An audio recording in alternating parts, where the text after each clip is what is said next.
Hello dear students, I am your computer teacher from Golden Public School and this is your computer class. So as you know we are discussing about cyber safety and this is 8th part.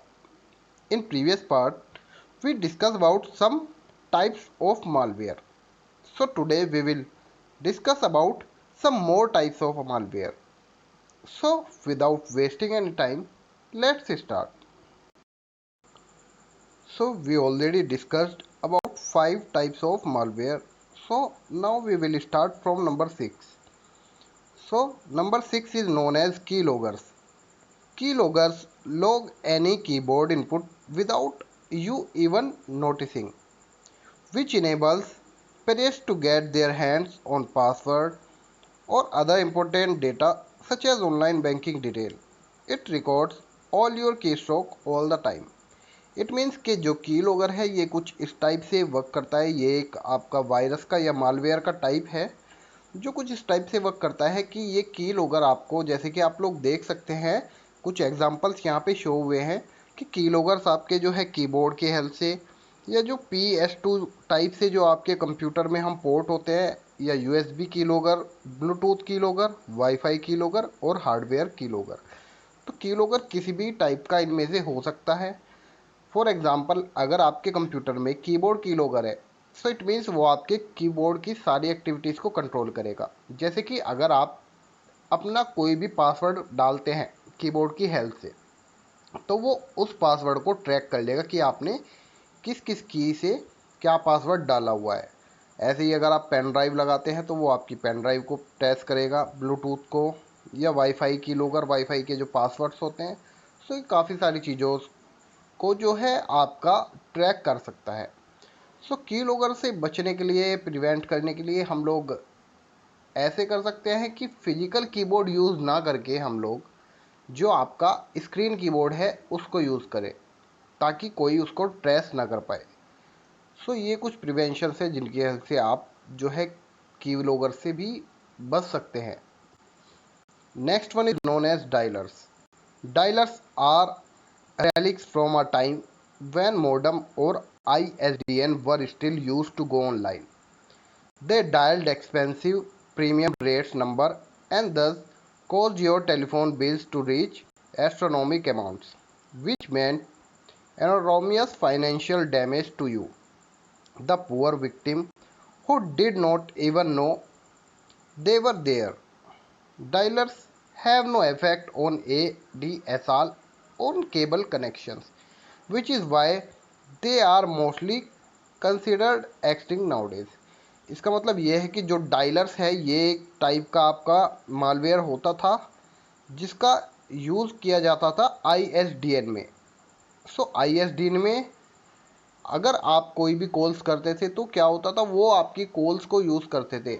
मतलब ऐसे बोल सकते हैं कि आपकी जो पहले आपको पता है जो कॉल रेट लगते थे आपके, तो जो वो कॉल रेट लगते थे वो आपके टेलीफोन को हेल्प से अपनी जो है इंटरनेशनल कॉल्स वगैरह करते थे, लेकिन बिल आपका वो आता था। तो वो काफ़ी अपनी जितने भी इंटरनेशनल कॉल है अपने यूज़ के लिए आपके जो है डायलर्स को यूज़ करते थे और बिल वो आपका आता था और जो पर्सन होता था उसको पता ही नहीं चलता था कि इतना ज़्यादा बिल कैसे आ रहा है। लेकिन ये जो चीज़ है पुरानी हो चुकी है, ये फ़िलहाल हाल ही में वर्क नहीं करती है क्योंकि फ़िलहाल जो आपके कनेक्शंस है वो ADSL या केबल कनेक्शंस होते हैं जिन पर ये डायलर्स वर्क नहीं करता है। नेक्स्ट वन इज़ बैकडोर और boat. A backdoor is usually a piece of software implemented by the authors themselves that enables access to your PC or any kind of protected function of a computer program. Backdoors are often installed once Trojan have been executed, so whoever attacks your PC will gain direct access to your PC. The infected PC, also called bot, will become part of botnet. इसका मतलब ये है कि ये boat इस type का ये एक आपका मालवेयर है जो कि आपके कंप्लीट सिस्टम पे एक्सेस पा लेता है और ये आपके कंप्यूटर की किसी भी फंक्शन को यूज़ कर सकते हैं। वो कंप्लीट एक्सेस बोट का उन लोगों के पास आ जाता है जो आपके कंप्यूटर को जिन्होंने हैक किया हुआ है। सो ये जो है जो PC इन्फेक्ट हो जाता है इस टाइप के मालवेयर से उन पीसीज को भी बोट बोला जाता है, बिकॉज वो बोट नेट का पार्ट बन जाते हैं। अब जो बोट्स होते हैं ये आपके गुड भी होते हैं और बोट बैड भी होते हैं।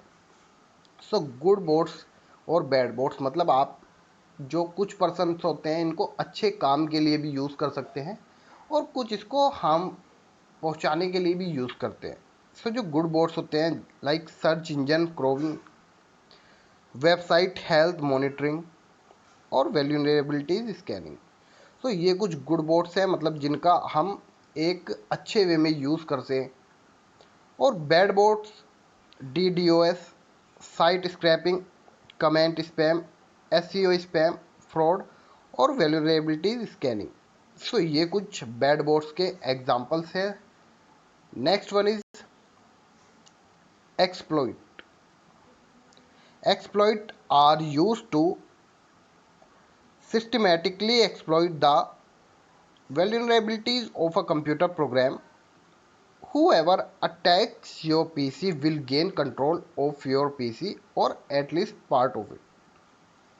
मतलब कि जैसे कि मैंने बताया बोट में वो आपके कंप्लीट पीसी पे उसको कंट्रोल हो जाता है, लेकिन इसमें कंप्लीट पीसी पर तो नहीं, लेकिन हाँ उसके कुछ पार्ट्स पर कंट्रोल हो जाता है। वो उन पार्ट्स को यूज़ कर सकते हैं। जैसे कि आपके कीबोर्ड पर अगर कंट्रोल है तो आप कीबोर्ड यूज़ नहीं कर रहे हैं, लेकिन जिसने हैक किया है वो आपके कीबोर्ड को किसी दूसरी जगह पे बैठ के यूज़ कर सकता है। या आपके माउस को वो अगर एक्सेस पा लेता है सो आपके माउस को वो यूज़ कर सकता है। वो माउस का जो पॉइंटर है उसके अकॉर्डिंग वर्क करेगा, जहाँ पर उसको क्लिक करना है वो कैसे भी उसको यूज़ कर सकता है। तो ये काफ़ी ज़्यादा हार्मफुल हो जाता है।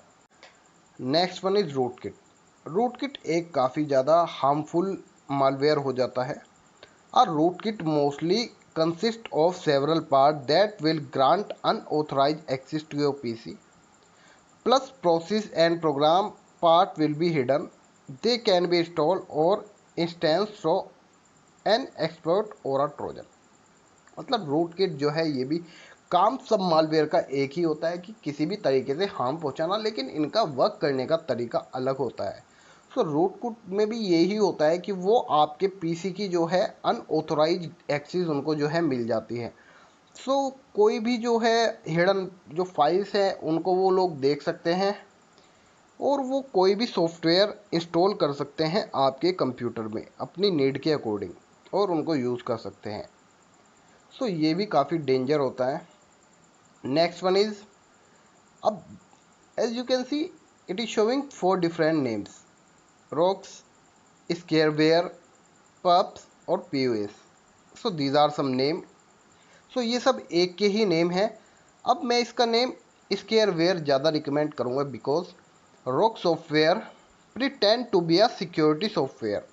Some software scare you into believing that your PC is compromised or needs optimization, and they push you to buy their software.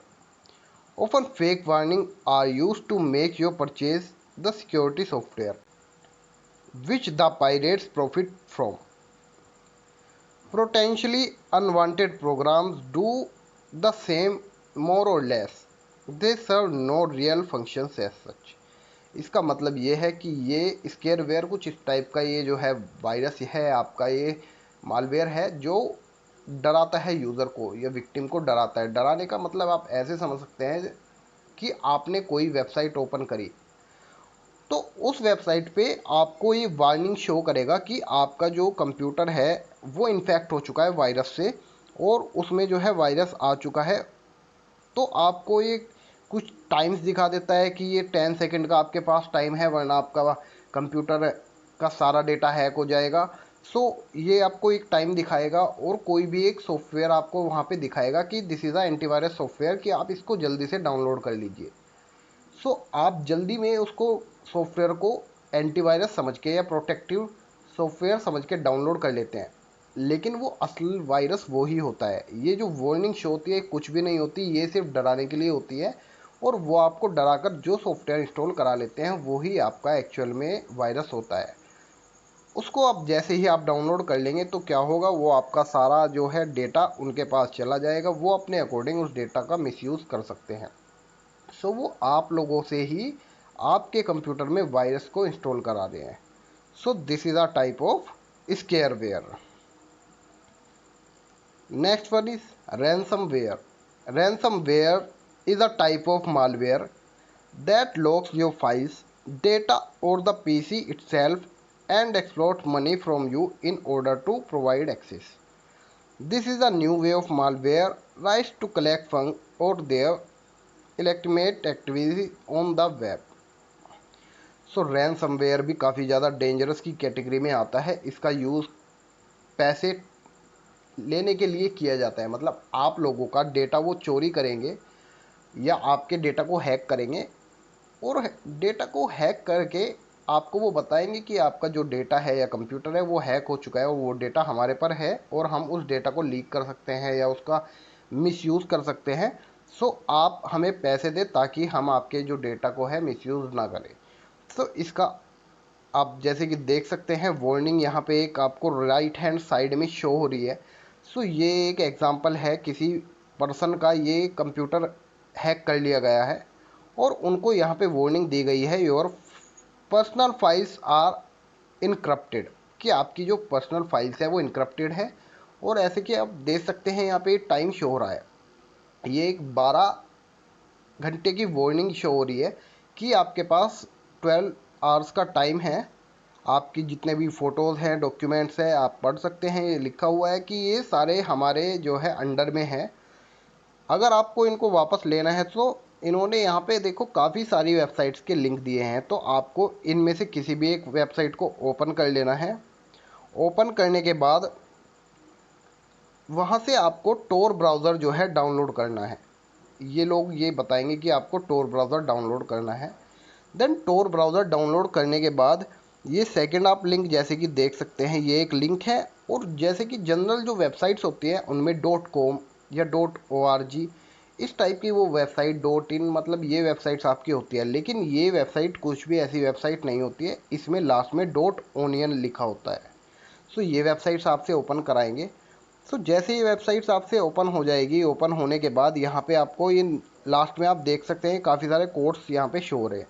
तो आपको यहाँ से वो बोलेंगे कि ये कोड आप कॉपी करिए और इस वेबसाइट पे पेस्ट कर दीजिए। जैसे ही आप वो कोड वहाँ पे पेस्ट करेंगे उसके बाद आपको अपनी फाइल्स का एक्सेस लेने के लिए या अपनी फाइल्स वापस लेने के लिए उनको पेमेंट करना होगा। जो पैसे वो आप लोगों से मांगते हैं वो कोई आपसे रुपीज़ में पैसे नहीं मांगते हैं, ना ही डॉलर में मांगेंगे।